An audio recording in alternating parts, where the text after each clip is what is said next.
Namaste students, I am JVN Bhavna Verma, Assistant Professor in Jyoti Vidyapeeth Women's University from Department of Science and Technology under Faculty of Education and Methodology. So today we are going to discuss on our topic that is Cloud Infrastructure Security. So हम Infrastructure Security के बारे में बात करें तो पहले हम देख लेते हैं Security से क्या मतलब है. तो हम यहाँ देखते हैं Cloud Computing के अंदर क्या है, can help to many companies to accomplish more by eliminating the physical bonds between IT infrastructure and its user. तो हम यहाँ क्या देख रहे हैं कि जो क्लाइंट्स है जो बेसिकली क्लाउड की चीजें यूज करते हैं तो उनकी आईटी स्ट्रक्चर पे बेसिकली हम डिपेंडेंसीज को कम करना चाहते हैं ताकि वो क्या है सीधे डायरेक्ट क्लाउड से ही अपनी क्या है सर्विसेज वगैरह ले लें. ठीक है. तो अब वहाँ पे क्या है एक सिक्योरिटी इशू को जिसको हम लोगों को मैनेज करना है, किस तरह के सिक्योरिटी थ्रेट आ सकते हैं. ठीक है. So the different aspects of the data security are given special attendance, especially data and its security. ठीक है ना. सो यहाँ पे हम लोग क्या कर रहे हैं, डाटा और उसकी सिक्योरिटी को लेके हम लोग बहुत ज्यादा टेंशन करने देते हैं. ठीक है. इसके अंदर क्या होता है, जो main components of cloud infrastructure security are defined in the correspondence issue with recommendation are given. ठीक है. तो हम लोग क्या बेसिकली उसकी सिक्योरिटी कहाँ कहाँ पे क्या आती है, हम बेसिकली उसी के बारे में हम लोग बात करते हैं. ठीक है ना. तो हम यहाँ पे देखते हैं हमारे पास क्लाउड कंप्यूटिंग की बेसिक और भी यहाँ पे कंटेंट हम लोगों के पास कि क्लाउड की क्या डेफिनेशन है, उसकी क्लाउड की क्या कैटेगरीज है, कौन से आपके डिप्लॉयमेंट मॉडल्स हैं, एक्सेट्रा. अब लेकिन सबसे पहले हम लोग यहाँ बात करते हैं कि क्लाउड सिक्योरिटी प्रिंसिपल. तो इसके अंदर क्या है, सो देखो जो हम लोगों के पास public cloud computing requires security model that coordinate scalability and multi tenancy with user requirement for trust. तो हम लोग क्या है जो भी आप पब्लिक क्लाउड या जो भी बेसिकली हम यूज कर रहे हैं तो इसके अंदर क्या हो एक सिक्योरिटी मॉडल चाहिए होता है ताकि वो पता लगा सके, ताकि वो कोऑर्डिनेट कर सके, उसकी स्केलेबिलिटी के बारे में पता लगा सके. ठीक है ना. उसकी मल्टी टेनेंसी क्या है विद रिक्वायरमेंट फॉर ट्रस्ट, मतलब वो रिक्वायरमेंट के से रिलेटेड क्या बात कर रहा है. तो इन सब चीजों को आपको क्या है सिक्योरिटी प्रोवाइड करने की जरूरत होती है, मैनेज करने की जरूरत होती है. तो इसके प्रिंसिपल्स के अकॉर्डिंग हमने क्या किया है, उसको अलग अलग कैटेगरीज में क्लासिफाई कर लिया है. So cloud security principle comprises of 3 category. तो क्लाउड सिक्योरिटी प्रिंसिपल्स के अंदर क्या है, 3 कैटेगरीज हम डिवाइड कर सकते हैं. एक तो identity, information and infrastructure. So identity है एक हम लोगों के पास में, उसके अंदर क्या करोगे आप, क्या देखते हो कि identity security keeps integrity and confidentiality of the data in application. So किसी भी डाटा उसके एप्लीकेशन की कॉन्फिडेंशियलिटी को मेंटेन करने की बात आती है. ठीक है. या फिर उसकी इंटीग्रिटी को मेंटेन करने की बात आती है, तो हम क्या आइडेंटिटी सिक्योरिटी के बारे में बात कर रहे हैं. while making access readily available to appropriate user, जबकि इनका access उनसे related जो यूजर्स है उनको आराम से मिल पा रहा है. तो इसके अंदर क्या चीज आ जाती है, किस तरह से आप उसको मैनेज कर पाते हो, तो उसको क्या चाहिए होता है, स्ट्रॉन्गर ऑथेंटिकेशन और ऑथराइजेशन दोनों चाहिए होता है. ठीक है. तो ऑथेंटिकेशन और ऑथराइजेशन सिक्योरिटी के बारे में बात करें तो हम आइडेंटिटी सिक्योरिटी के बारे में बात करेंगे. नेक्स्ट हम लोगों के पास इंफॉर्मेशन सिक्योरिटी. ठीक है. In the traditional data centre controls on physical access for hardware and software and identity controls all combine to protect data. तो हम लोग क्या कर रहे हैं, जो ट्रेडिशनल डाटा सेंटर यूज लेते हैं जिसके अंदर कंट्रोल्स हम लोग प्रोवाइड करते हैं, कंट्रोल ऑन फिजिकल एसेस पे कंट्रोल प्रोवाइड करते हैं, हार्डवेयर और सॉफ्टवेयर एसेस पे कंट्रोल प्रोवाइड करते हैं ताकि डाटा को हम प्रोटेक्ट कर सके. ठीक उसी मदद से जो इंफॉर्मेशन क्या है in the cloud, the protective barrier that secures the infrastructure is diffuse. तो मतलब वो बैरियर जो आप इंफ्रास्ट्रक्चर को प्रोटेक्ट करने के लिए यूज करते हो उसको हम लोग डिफ्यूज कर दिया अलग अलग तरीकों में. ठीक है. इसके लिए हम लोग क्या करते हैं, डाटा को क्या है, डाटा को क्या चाहिए होता है, उसकी खुद की सिक्योरिटी चाहिए होती है. ठीक है ना. और उसको क्या चाहिए होता है, तो इंफॉर्मेशन सिक्योरिटी, डाटा की सिक्योरिटी के बारे में आप बात करते हैं तो उसको क्या चाहिए होता है, हम लोगों ने किस तरह से उसको आइसोलेट किया होता है. तो इसको क्या चाहिए होता है, डाटा का आइसोलेशन, सिक्योरिटी प्रोवाइड करने के लिए डाटा को अलग कर दो. ठीक है ना. स्ट्रॉन्गर डाटा सिक्योरिटी आप प्रोवाइड कर सकते हो और इफेक्टिव डाटा को अच्छी तरह से क्लासिफाई कर दो, तो ये भी आपका सिक्योरिटी के अंदर आ जाएगा. या फिर इंफॉर्मेशन राइट्स एंड मैनेजमेंट, या फिर गवर्नेंस एंड कंप्लायंस. ठीक है. तो ये चीजें हैं जो किसके अंदर बात करो कि डाटा की सिक्योरिटी से रिलेटेड ये आपकी कुछ चीजें हैं. ठीक है. नेक्स्ट अब हम लोग आपका देखेंगे. अब फिर उसके बाद हम लोग फोर्थ पॉइंट के बारे में बात करते हैं, जो हम लोगों का ये थर्ड था, कि कितनी कैटेगरीज होती है, तो 3 कैटेगरी हम लोगों के पास है, आइडेंटिटी, इंफॉर्मेशन, इंफ्रास्ट्रक्चर। तो आइडेंटिटी डिस्कस किया, इंफॉर्मेशन डिस्कस किया, अब हम लोग डिस्कस करेंगे इंफ्रास्ट्रक्चर एज सिक्योरिटी। सो इंफ्रास्ट्रक्चर के अंदर क्या होता है, इंफ्रास्ट्रक्चर लेवल पे ही आप बात करते हो, उसका मतलब infrastructure application provided thread the application within the customer virtual instances as a black box. ठीक है, तो ये क्या करता है, आपकी जो कस्टमर की जो एप्लीकेशन होती है ना, तो उसको थ्रेड करता है। ठीक है ना, तो infrastructure application provider thread the application with in the customer virtual instances. तो कस्टमर का जो खुद का वर्चुअल इंस्टेंसेस है, जिसको आप लोगों ने एज ए ब्लैक बॉक्स भी बोला है, ठीक है ना, वो virtual instances as a black box आपका सिक्योर हो रहा है। ठीक है, तो वो क्या थ्रेड करता है कभी कभी आपकी एप्लीकेशन के ऊपर। ठीक है ना, इसलिए हम लोगों को चाहिए होता है, ये क्या है, ये चाहिए होता है कि वो कम्प्लीटली इनडिफरेंट रहे टू द ऑपरेशनल मैनेजमेंट। ठीक है ना, of an application of A custom two of the customer, कि वो जो चीज जिसके आप इसके जब आप बात करो, ये वर्चुअल इंस्टेंसेस की जो ब्लैक बॉक्स की जैसे रहती है, तो ये कम्प्लीटली इंडिफरेंट प्रोसेस होना चाहिए। किससे इंडिफरेंट होना चाहिए, उसके ऑपरेशन से, उसके मैनेजमेंट से, या फिर उस कस्टमर की एप्लीकेशन से बिल्कुल अलग होना चाहिए।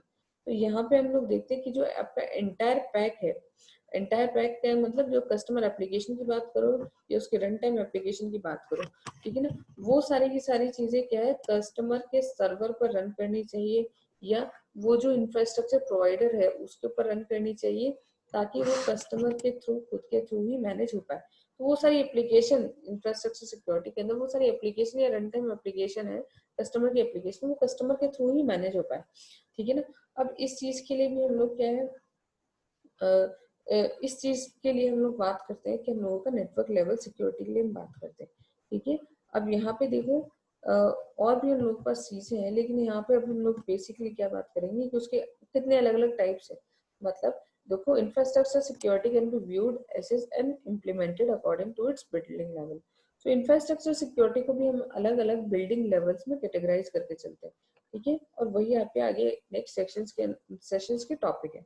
तो देखो, इंफ्रास्ट्रक्चर सिक्योरिटी अलग अलग लेवल्स पे की जा सकती है। Infrastructure security eight network layer, infrastructure security at the host level and at the application level. तो इस चीज के बारे में हम लोग अब डिस्कस करेंगे कि देखो, infrastructure security at the network level. तो जब भी हम इस चीज को देखते हैं, तो ये हम लोगों को बहुत इंपॉर्टेंट होता है to distinguish between public clouds and private cloud. ठीक है, तो इंफ्रास्ट्रक्चर सिक्योरिटी के बारे में बात करोगे तो बेसिकली आप डील करोगे किसे, कि डिस्टिंग्विश करने की कोशिश करोगे कि पब्लिक क्लाउड है या प्राइवेट क्लाउड है। ठीक है, उसके बाद हम लोगों ने देख लिया, डिस्टिंग्विश कर लिया, तो हम लोग देखते हैं कि प्राइवेट क्लाउड में क्या होता है, there are no new attacks, vulnerabilities and changes in the risk specific to this topology and information security person need to computer person need to consider. तो यहाँ पे क्या होता है, हम लोग देखते हैं कि जो हम लोगों के पास कोई भी दिक्कत है, कोई अटैक, वो पहले आ चुका तो आ चुका। ठीक है ना, तो यहाँ पे कोई नया अटैक नहीं होता, नई वल्नरेबिलिटीज नहीं होती, या फिर कोई चेंज, जो भी आपके पास कोई स्पेसिफिक रिस्क आ रहा है उसके अंदर कोई चेंजेस नहीं होता। ठीक है, इस टोपोलॉजी में ऐसा कोई चेंजेस नहीं होता। ठीक है, तो information security personnel need to consider. ठीक है, तो यहाँ पे जो क्या है, इस तरह की इंफॉर्मेशन सिक्योरिटी की जब हम बात करते हैं, तो पर्सनल होती है, और आप इसको क्या है कंसिडर कर सकते हो। एक होता है हम लोगों के पास पब्लिक क्लाउड। तो यहाँ पे क्या है, सर्विसेज आर चूजन। तो पब्लिक क्लाउड के अंदर क्या होता है, तो हम लोग देख सकते हैं प्राइवेट क्लाउड वो बेसिकली ज्यादा सिक्योर होता है बजाय पब्लिक क्लाउड के। तो public cloud services are chosen, changing security requirements will change the network topology. मतलब अगर पब्लिक क्लाउड के अंदर क्या होता है, जैसे आप क्या सर्विस चूज कर रहे हो और आप क्या सिक्योरिटी रिक्वायरमेंट को चेंज कर रहे हो, तो उसके अकॉर्डिंग क्या है, आपकी नेटवर्क टोपोलॉजी में भी चेंज होगा। और किस में चेंज होगा, the manner in which existing network topology interacts with the cloud service provider topology. ठीक है, तो जो एग्जिस्टिंग नेटवर्क टोपोलॉजी है, वो क्या है, जो क्लाउड सर्विस प्रोवाइडर की नेटवर्क टोपोलॉजी है उससे किस तरह से डिफरेंस करती है, उसको उन दोनों किस तरह से चेंजेस चाहिए, उस चीज को आप डिस्कस कर सकते हो।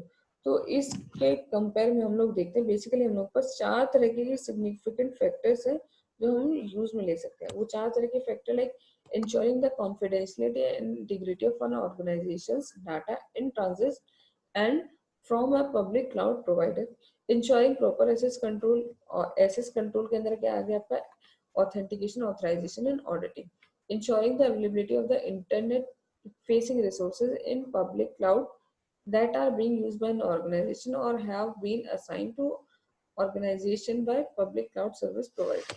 ठीक है ना, पब्लिक क्लाउड प्रोवाइडर। तो मतलब पब्लिक क्लाउड प्रोवाइडर जो उसकी जो कौन से रिसोर्सेज वगैरह आप यूज कर रहे हो तो उसके बारे में बात करें, या फिर replacing the established model of network zones and ties with the domain. तो फिर या फिर रिप्लेस कर दो आप किसको, उन मॉडल्स को जो अलग अलग जोन में प्रेजेंट है in and tyres with their domain, और उसके जो क्या डोमेन है, क्या टायर्स वगैरह यूज दे रहे हो उसके साथ आप क्या उसको एक्सचेंज करने की कोशिश कर सकते हो। नेक्स्ट हम लोगों के पास इंफ्रास्ट्रक्चर सिक्योरिटी किस लेवल पे, होस्ट लेवल पे। तो होस्ट लेवल के मतलब when reviewing the host security and assessing risk, जब आप होस्ट लेवल सिक्योरिटी की बात करते हो, रिस्क के एसेस की बात करते हो, तो ये किसका कॉन्टेक्स्ट होता है, the context of the cloud service delivery models and deployment models। तो यहाँ पे आप किस कंटेक्स्ट के बारे में बात करो कि क्लाउड के डिलीवरी मॉडल कौन से है और उसको डिप्लॉय करने वाले मॉडल कौन से। डिलीवरी मॉडल लाइक सास पास आस है, डिप्लॉयमेंट मॉडल की पब्लिक है, प्राइवेट है, हाइब्रिड है, उस चीज को आप देखते हो। तो host level security in the SaaS and PaaS services are transferred to the provider of the cloud services. तो ये जो होस्ट लेवल की जो रिस्पॉन्सिबिलिटी सास पास और आस की होती है, ये सास पास और पास की बेसिकली सर्विसेज है, उसको आप क्या उस क्लाउड सर्विस प्रोवाइडर के ऊपर ट्रांसफर कर देते हो। ठीक है, so infrastructure as a service customer are primarily responsible for securing host provision in the cloud.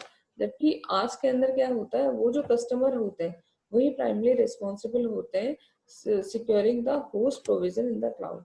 तो क्लाउड के अंदर होस्ट प्रोविजन को सिक्योर करने के लिए उसके अंदर वही नीडेड होते हैं। ठीक है, एक है हम लोगों की नेक्स्ट है लास्ट है कि infrastructure security the application level.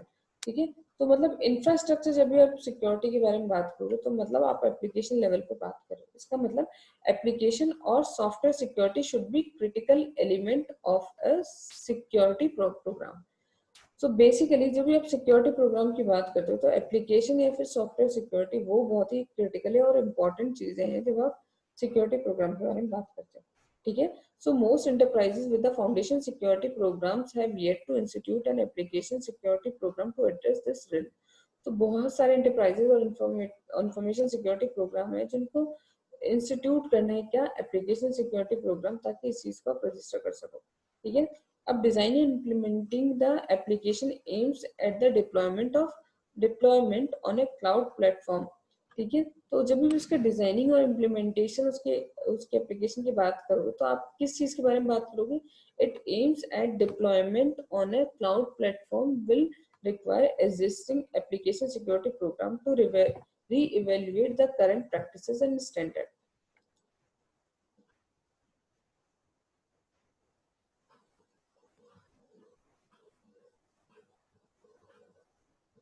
ठीक है, तो ये क्या देखेगा कि आपने किस तरह इसका डिप्लॉयमेंट कर रखा है। ठीक है ना, किस तरह के उस क्लाउड प्लेटफॉर्म के अंदर किस तरह से क्या चीज को आपने डिप्लॉय कर रखा है। ठीक है, ताकि वो जो एग्जिस्टिंग एप्लीकेशन है या फिर एग्जिस्टिंग एप्लीकेशन सिक्योरिटी प्रोग्राम है उसको आप इवेल्युएट कर पाओ, उसके स्टैंडर्ड और उसकी प्रैक्टिस को देख पाओ। ठीक है ना, तो जिस भी प्लेटफॉर्म या जिस भी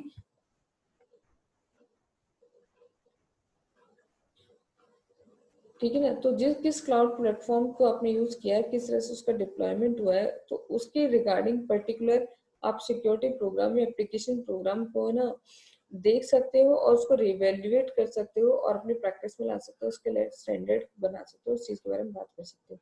ठीक है, so the application security spectrum ranges from stand alone single user application to sophisticated multi user application.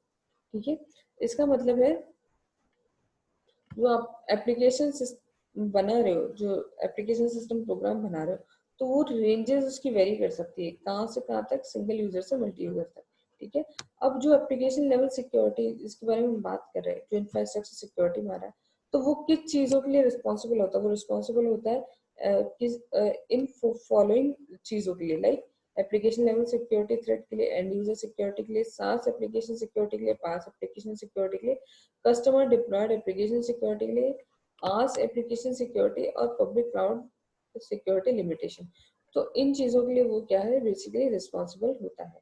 ठीक है, तो ये था आज का हम लोगों ने टॉपिक जिसके बारे में हम लोगों ने देखा कि इंफ्रास्ट्रक्चर सिक्योरिटी क्या है, infrastructure security eight application level, host level and network layer क्या है। ठीक है, तो ये था हम लोग आज का हम लोगों का एक टॉपिक जिसके बारे में हम लोगों ने डिस्कस किया। तो thank you, that's all for today's session, and this session powered by digital version 2.0 Jyoti Vidyapeeth women's university. Thank you.